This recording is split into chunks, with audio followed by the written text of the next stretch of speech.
Students,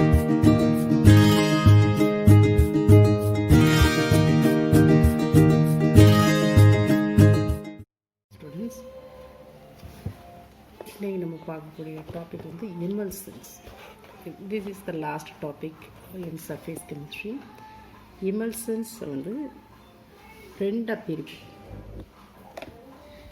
அதுக்கு முன்னாடி எமல்சன்ஸ்னால் என்ன அப்படின்னு பார்த்தோம்னா, ரெண்டு கொலாய்டல் சொல்யூஷனை மிக்ஸ் பண்ணி கிடைக்கக்கூடிய ப்ராடக்ட். சிம்பிளாக சொல்ல போனால் ரெண்டு கொலாய்டல் சொல்யூஷனை மிக்ஸ் பண்ணோம்னா ஒரு லிக்விட் கிடைக்கும் இல்லையா, அதுக்கு பேர் தான் எமல்சன்ஸ். அப்போ அதை ரெண்டாக பிரிக்கிறோம். ஒன்று வந்து oil in water type of emulsion. Oil in water type of எமல்சன்னா oil is what dispersed phase and water is dispersion medium. another one is water in oil type. அதில் water is a dispersed phase and oil is the dispersion medium. Oil O bar டபிள்யூன்னு போட்டால் இந்த second உள்ளது தான் டிஸ்போசன் medium. W பார் ஓன்னு போட்டால் second எது இருக்குது, ஆயில். அப்போ ஆயில் இஸ் த டிஸ்போசன் மீடியம். இதை ஞாபகம் வச்சுக்கணும். அப்புறம் சாம்பிள் எக்ஸாம்பிள்ஸ் அதுக்கு நமக்கு என்ன கொடுத்துருக்காங்க, ஒரு பெஸ்ட் எக்ஸாம்பிள் நம்ம என்ன கொடுத்துருக்காங்கன்னா க்ரீஸ் சொல்லணும். ஸோ க்ரீஸ் வந்து என்னதுன்னா emulsions of water in oil. அதாவது வாட்டர் வந்து disposed in the lubricating oil. அதுக்கப்புறம் the process of preparation of emulsion by the disposed of the liquid in another one liquid is called as what, emulsification. அப்போ இங்கே ரெண்டு கொஸ்டின்ஸ்லாம் வருது. What is எமல்சன்கிறது வேறு, what is emulsification அப்படின்னு வரும். Emulsification என்ன செய்யணும், அந்த process in which the one liquid is disposed on the another liquid is called as what, that is the emulsification. Colloidal meal வந்து ஒரு பெஸ்ட் எக்ஸாம்பிள். இப்போ நம்ம வந்து பெயிண்ட் கடையில் போய் நம்ம டிஃப்ரெண்ட் கலர்டு பெயிண்ட்ஸ் எல்லாம் வாங்குகிறோம் அப்படின்னா, இல்லை அப்படின்னா ஒரு பெயிண்ட் நம்ம வாங்குகிறோம் அப்படின்னா அது ஒரு கலர்டு பெயிண்ட்டாக இருக்கும். அது கூட ஆக்சுவலாக பேஸ் என்னதான் இருக்கும்னா ஒயிட்டு தான் இருக்கும். அந்த ஒயிட் கூட ஆட் பண்ணுறதுக்கு அந்த கொலாய்டல் மில்லை யூஸ் பண்ணுவோம். அந்த கொலாய்டல் மில்லை போட்டு கிரைண்ட் பண்ணும்போது ரெண்டு எமல்சன்ஸும் என்ன ஆகும், ஒன்றோட ஒன்று மிக்ஸ் ஆகி நமக்கு என்ன மாதிரி சொல்யூஷன் கிடைக்கும் அப்படின்னா homogeneous solution will be given, colloidal solution will be given. அதே மாதிரி even some other types of emulsifier also there. Most of the lyophilic colloidal solution. Lyophilic na enadhu, there is a force of attraction between the solid particles, that means dispersed phase and dispersion medium. எந்த colloidal solutionsல உண்டோ அதுக்கு பேர் தான் lyophilic colloidal solution. அப்போ இங்கே emulsifier நம்ம எதை பண்ணலாம், most of the lyophilic solutions can be act as the emulsifiers. So example glue, gelatin. அதே மாதிரி long chain carbon compounds with polar groups like soap and also what sulfonic acids can be used as for the emulsifier. Insoluble powders like clay with and lamp black also emulsifiers. அதுக்கப்புறம் நம்ம வந்து identification of the types of emulsion. இப்போ வந்து எமல்சன்ஸை test பண்ணுறதுக்கு ஒரு 4 method இருக்குது. இது வந்து ஒரு இம்பார்ட்டன்ட் மெத்தட், டை டெஸ்ட். ஒரு டை செலக்ட் பண்ணிக்கோங்க. That should be soluble only in oil, not in water. அப்போ அதை எடுத்து என்ன செய்யணும் அப்படின்னா, if it is added to the emulsions, இந்த எமல்சன்ஸ் ஒரு எமல்சன் கூட மிக்ஸ் பண்ணி நல்லா வந்து அதை ஷேக் பண்ணிங்கன்னா, அதாவது அக்வஸ் எமல்சனாக இருந்ததுன்னா அந்த டையோட கலரை அதை அக்செப்ட் பண்ணாது, சரியா? அதே இது ஆயிலி எமல்சன்ஸாக இருந்ததுன்னா அது அந்த டையோட கலரை அக்செப்ட் பண்ணும். ஆனால் என்ன அர்த்தம், நம்ம என்ன டைப் ஆஃப் டையை செலக்ட் பண்ணோம், dye that is soluble only in oil அப்படிங்கிறத தான் நம்ம எடுத்தோம். அப்போ 2 டைப் ஆஃப் எமல்சன்ஸ் இருக்குதுன்னு சொன்னேன். ஒன்று வந்து டிஸ்போசன் மீடியம், அதில் என்னதான் இருக்கும், ஆயிலாக இருக்கும். இன்னொன்றில் டிஸ்போசன் மீடியம் என்னதான் இருக்கும், வாட்டராக இருக்கும். அப்போ டிஸ்போசன் மீடியம் வாட்டராக இருக்கிறதுக்கு பேர் என்னது, அக்வஸ் சொல்யூஷன். டிஸ்போசன் மீடியம் ஆயிலாக இருக்கிறதுக்கு பேர் என்னது, ஆயில் எமல்சன்ஸ். அப்போ அக்வஸ் எமல்சன்ஸில் இந்த டையை நம்ம மிக்ஸ் பண்ணோம்னா, அக்வஸ் எமல்சன்ஸில் எது வந்து டிஸ்போசன் மீடியம், வாட்டர். ஆனால் அந்த டை எதில் தான் டிசால்வ் ஆகும், it is soluble only in oil. அப்போ aqueous colloidal solution, otherwise aqueous emulsions cannot accept the color of which one, the dye. அதே நேரத்தில் oil emulsions easily accept the colour of the dye. அப்போ colour change ஆயிரும். இந்த oil எமல்சன்ஸோட colour இந்த டையோட colour ஆட்டோமேட்டிக்காக வந்துடும். சரியா? அடுத்தது விஸ்காசிட்டி டெஸ்ட். விஸ்காசிட்டி டெஸ்ட்னு பார்த்தோம்னா இந்த emulsions are differentiated by the experiments. அதாவது oil emulsions are having greater viscosity than the aqueous solution. அது நமக்கே தெரியும். இப்போ ஒரு தண்ணியை நம்ம வந்து கீழே கொட்டணும் அப்படின்னா அது கடன் ஃப்ளோ ஆகி போயிடும். அதே இது ஒரு ஆயிலை கொட்டணும் அப்படின்னா அதுக்கு வந்து அந்த ஃப்ளோ ஆகக்கூடிய கெப்பாசிட்டி வந்து கம்மியாக தான் இருக்கும். அது அந்த நேச்சருக்கு பேர் தான், அந்த டெண்டன்சிக்கு பேர் தான் விஸ்காசிட்டி, அந்த திக்னஸ்னு சொல்லுவோம் இல்லையா அது. அடுத்தது கண்டக்டிவிட்டி டெஸ்ட். கண்டக்டிவிட்டி டெஸ்ட்னு எடுத்துக்கிட்டிங்கன்னா ஆயில் இமல்சன்ஸை விட அக்வஸ் இமல்சன்ஸ் இதோட கண்டக்டிவிட்டி அதிகமாக இருக்கும். அடுத்தது spreading test. Oil emulsions spread lesser than which one aqueous emulsions, அதை தான் இப்போ சொன்னேன். அதுக்கப்புறம் எமல்சிஃபிகேஷன். எமல்சிஃபிகேஷன்ஸ்க்கு என்னது, 2 லைடல் சொல்யூஷனை மிக்ஸ் பண்ணுறோம். ஒன்று மிக்ஸ் பண்ணி ஒரு ஹோமோஜினியஸ் சொல்யூஷனை கொண்டு வர்றதுக்கு பேர் எமல்சிஃபிகேஷன்.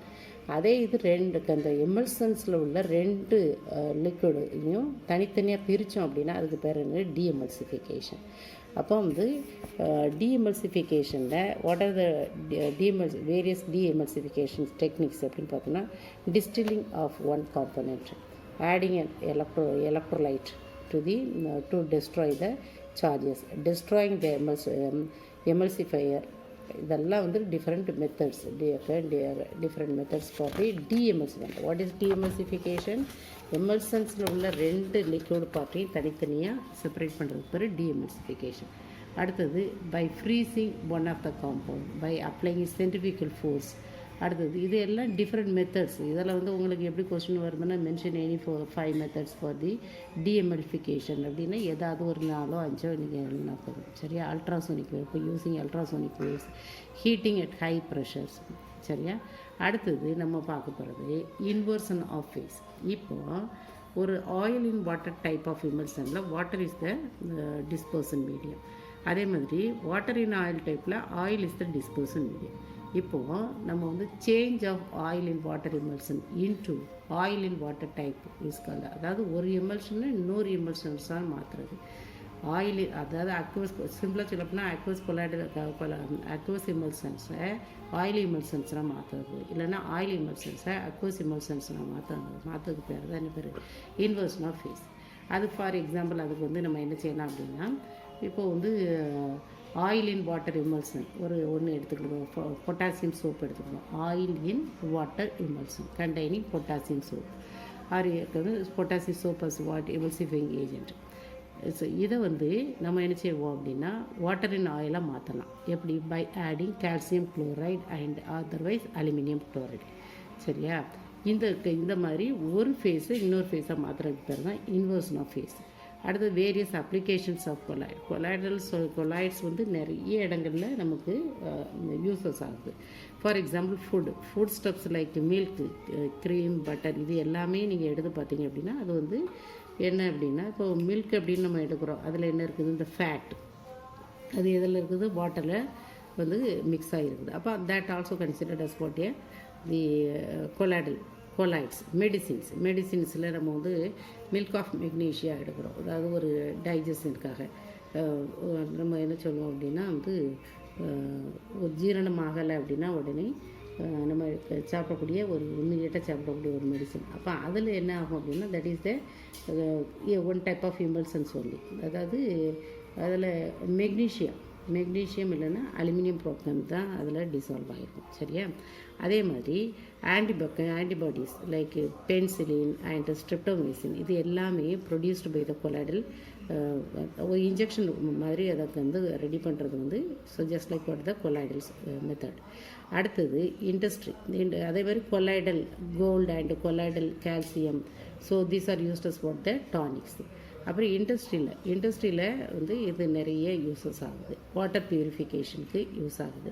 அப்புறம் வாஷிங், இந்த க்ளீனிங் ப்ளஸ். இப்போ நம்ம வந்து ஒரு நல்ல ஒரு ரொம்ப அழுக்காக உள்ள க்ரீஸ் எல்லாம் ஒட்டின ஒரு ட்ரெஸ்ஸை நம்ம வாஷ் பண்ணுறோம் அப்படின்னாலே அங்கே என்ன நடக்குது அப்படின்னா, ஸோ தட் இஸ் வாட் நம்ம வந்து ஒரு டிட்டர்ஜென்ட் யூஸ் பண்ணுவோம்.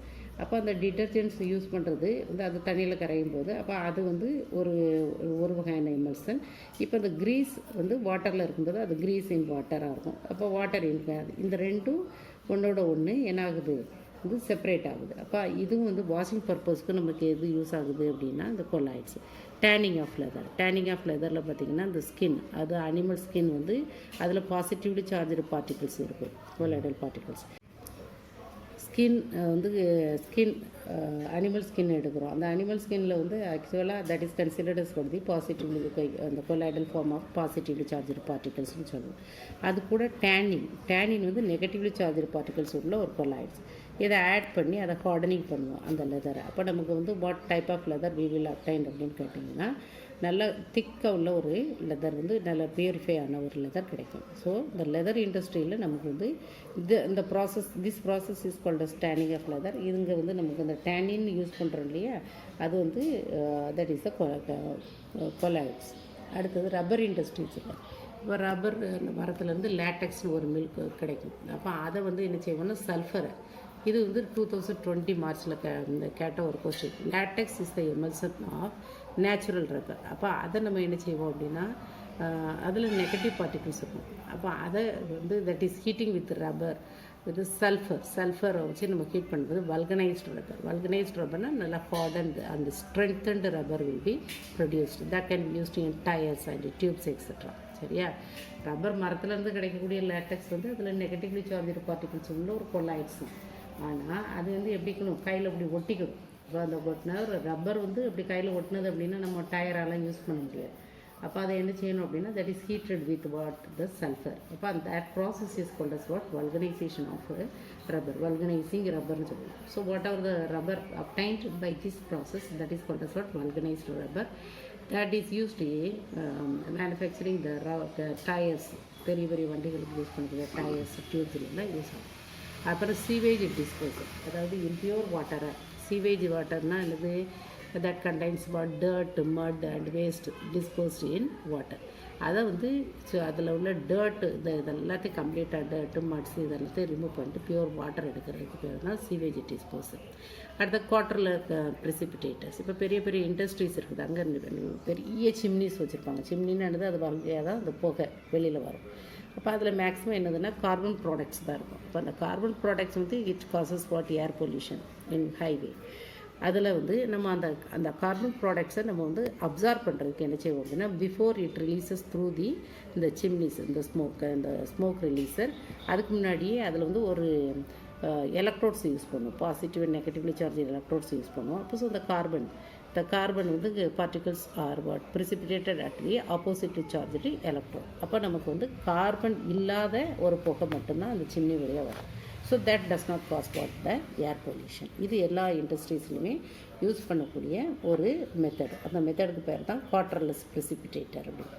Formation of deltas. இப்போ ஒரு ஆற்று தண்ணி கடல் தண்ணியில் போய் மிக்ஸ் ஆகுது அப்படின்னா river water, it contains what positively charged colloidal particles. At the same time sea water, it contains what negatively charged particles. அப்போ பாசிட்டிவ்லி சார்ஜ் கொலாய்டல் பார்ட்டிகல்ஸ் உள்ள ரிவர் வாட்டர் வந்து நெகட்டிவ்லி சார்ஜ் பார்ட்டிகல்ஸ் உள்ள sea water கூட mix ஆகும்போது அங்கே என்ன நடக்குது, precipitation நடக்கும். அப்போ ப்ரிசிபிடேஷன் நடக்கும்போது அது என்ன ஆகும், ஒரு சின்ன மணல் திட்டு மாதிரி இப்படி படிஞ்சு ஒரு டைமில் பார்த்திங்கன்னா ரொம்ப உயரமாக வந்து ஃபார்ம் ஆகிடும். அதுக்கு பேர் தான் என்னதுன்னா டெல்டா ஃபார்மேஷன். இது நம்ம வந்து நீங்கள் சின்ன கிளாஸ்லேயே படிச்சிருப்பீங்க, how the delta is formed அப்படிங்கிறத இந்த ஜியாகிரஃபியில் படிச்சிருப்பீங்க.